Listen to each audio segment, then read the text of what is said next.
April 7, 1945, Philippine Sea. The setting sun cast a golden light over the vast blue ocean. On the deck of the USS Gentry, American sailors watched with disdain. "Look, the Yamato. What can a monster like that do? Increase the size of our fleet of sunken ships," laughed an American sailor. The laughter echoed against the depths of the sea, a dark, silent blanket. The imminent battle was about to begin, the sounds of crashing waves, a curse of the ocean. What they didn't know was that on that day, they were witnessing the beginning of their own end. In the heart of the Japanese Empire, the idea of a colossal battleship was born amidst fervent ambition. The Yamato, the largest warship ever built, a creature that defied logic and common sense. The camera zooms in on the shipyards of Kure, Japan. Men work frantically, adjusting steel and components. If it remains this size and weight, it will be impossible to maneuver. The silence of power could become a cry of destruction, an engineer says loudly as he adjusts a plan. Between plans and failures, each error shaped the imposing figure of the Yamato.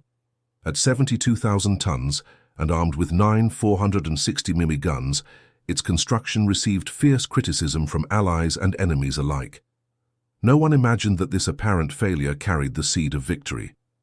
In 1944, the Yamato received its first fatal mission, a confrontation in the Battle of Leyte Gulf, honor and responsibility in their purest forms.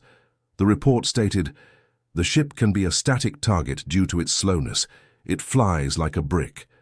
And so, what was supposed to become the symbol of Japan's naval supremacy quickly weakened in the face of the Allied Air Force. The Yamato, in its first major test of fire, suffered criticism in the form of inefficiency. After the defeat at Leyte, the Yamato underwent innovations. Each man aboard, a considerable machine of resistance and strategy under new leadership.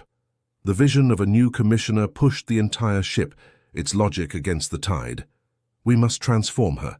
She is not just a ship, she is a symbol, a beacon in the darkness of war," says a Japanese officer with determination.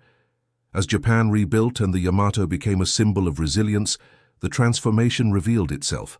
A war machine that, once hailed as destructive, now echoed the breaths of resistance. The laughter faded. Now the Yamato was no longer a joke, it was the source of fear. Tales of the impressive skill of her gun turrets and the strength of her armor echoed in every conversation. "She's not just a battleship, she's a floating fortress. We must change strategy immediately," warned an American officer. As the final battle approached, convictions were shattered. From laughter to dread, perception shifted. The Yamato became a symbol of mass destruction, and Japanese honor hovered under a sinister cloud. The cadence of the 8 cannons sounded like uninterrupted thunder. Each shot was a declaration of power.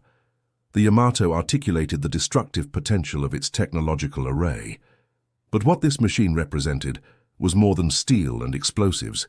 It was a fusion of ideologies. What could have been brute force also reflected a doctrine of military might. For many, it was freedom facing tyranny. The Yamato is not just a ship.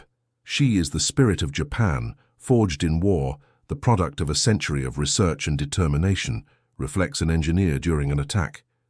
Images of the American fleet approaching, the skies tense for the final battle. The Yamato rises amid smoke and flames, dominating the horizon. Those who laughed were now destroyed, and the irony of that scene could not be more cruel.